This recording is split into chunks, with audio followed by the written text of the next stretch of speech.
everybody, it's Rain, and today we are going to be looking at 3 new raw wools that I have acquired.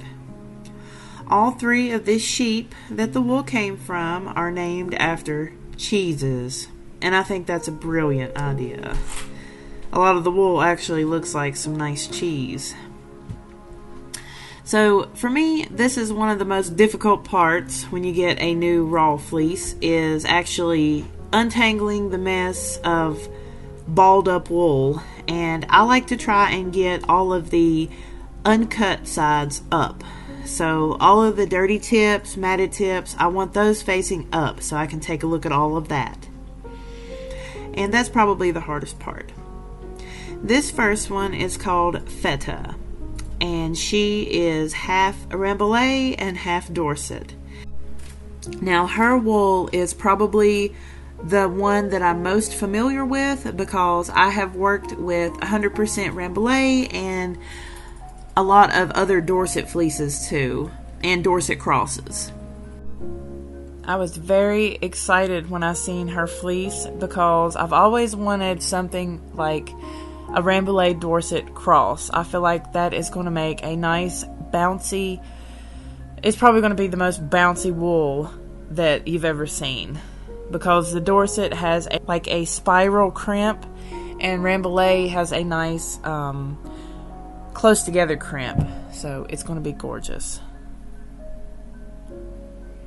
Now we do have some matting of the tips right here. Now, a lot of people might skirt this out and go ahead and throw it away. But in my opinion, as long as you can take the tip of it where it's the most dirty and matted and pull it apart, and it comes apart and it doesn't break off or look really, really dirty or nasty, you can wash it and scour it and it'll be a little bit discolored. But if you're planning on dyeing it, that doesn't matter. So I'm probably going to just wash it separately than with like the best of the best quality of this fleece, and it'll be just fine. Overall, I was very happy with this fleece.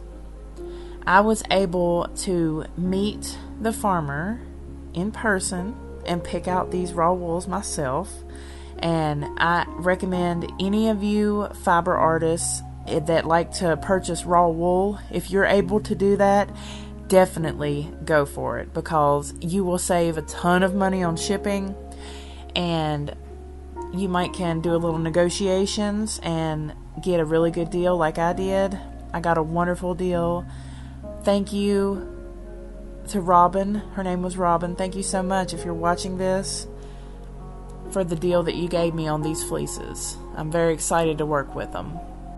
So she was actually on her way down past the town that I live in. She lived about, I think it was around 2 hours away, and she was coming about an hour down south of where I lived. So she was actually able to stop back by on her way home and meet me, and we were able to work out a deal with these fleeces, and it was an absolutely amazing experience. So I picked a lockout right in the middle of the prime, and you can just check this out. It is wonderful. It's very dense and fluffy, bouncy, just as what I was expecting.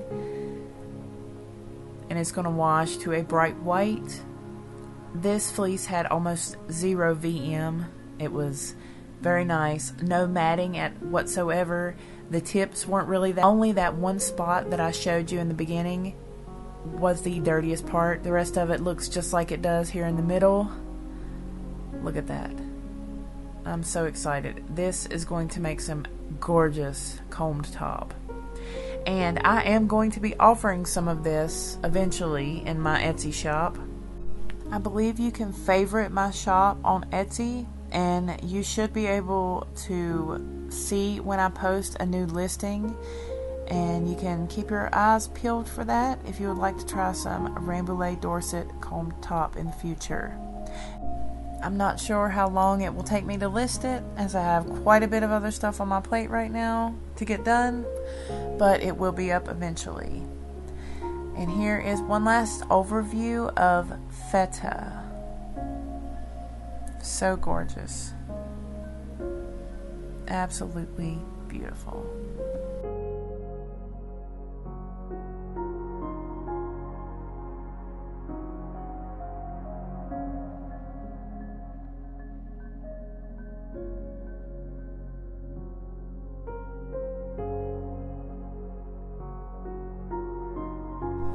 And next up, we have Fontina.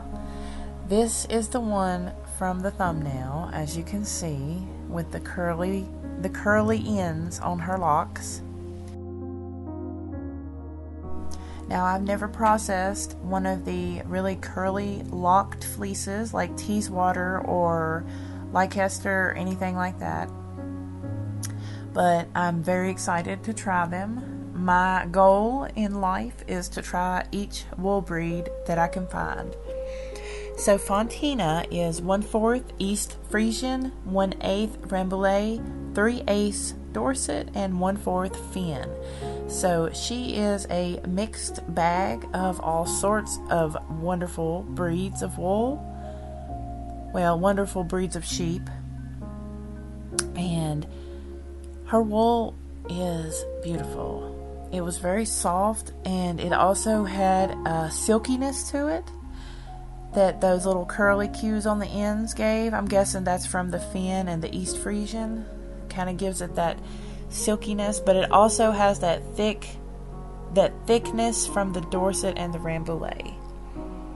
Wonderful, wonderful fleece. And I also have a question for y'all. Leave me a comment and let me know if you would like me to do a video on making a wet felted rug, because this fleece right here I believe would be the perfect candidate for that.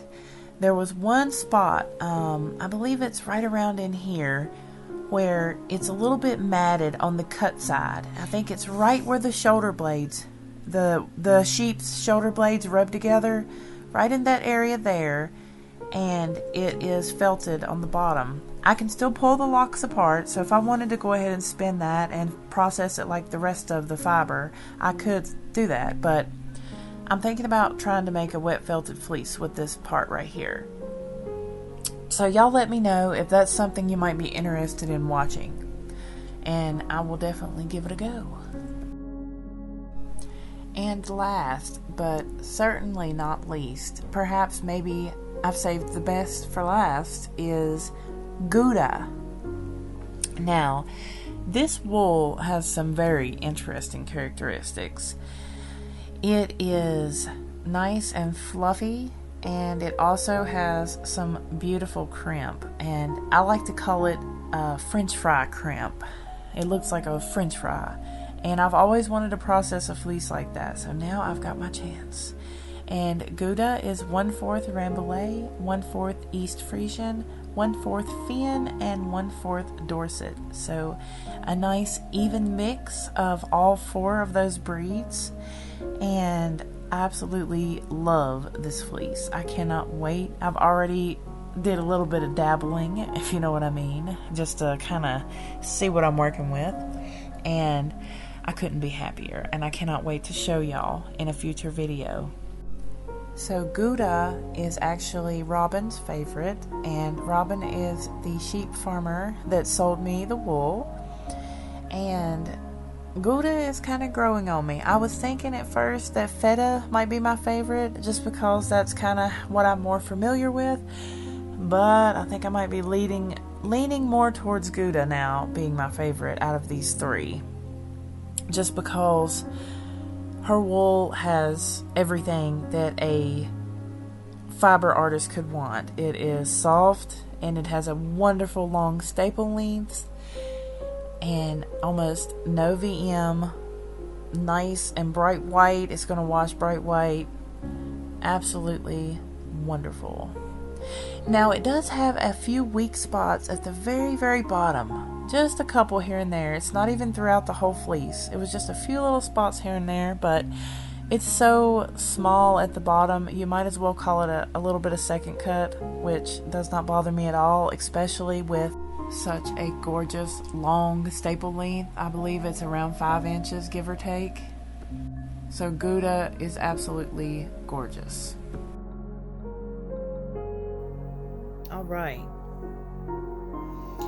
So down below in the comments, I want you to let me know which one you would like me to process first.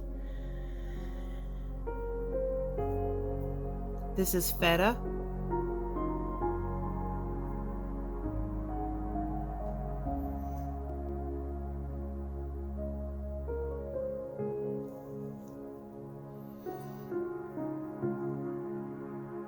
Feta, Fontina. She's the one with the curls.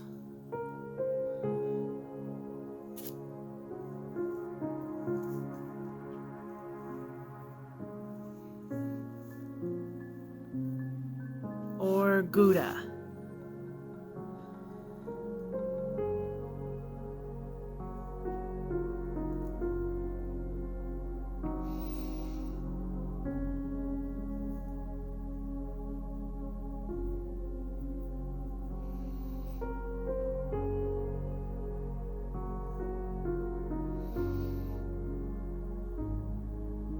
So let me know. Gouda, Fontina, or Feta.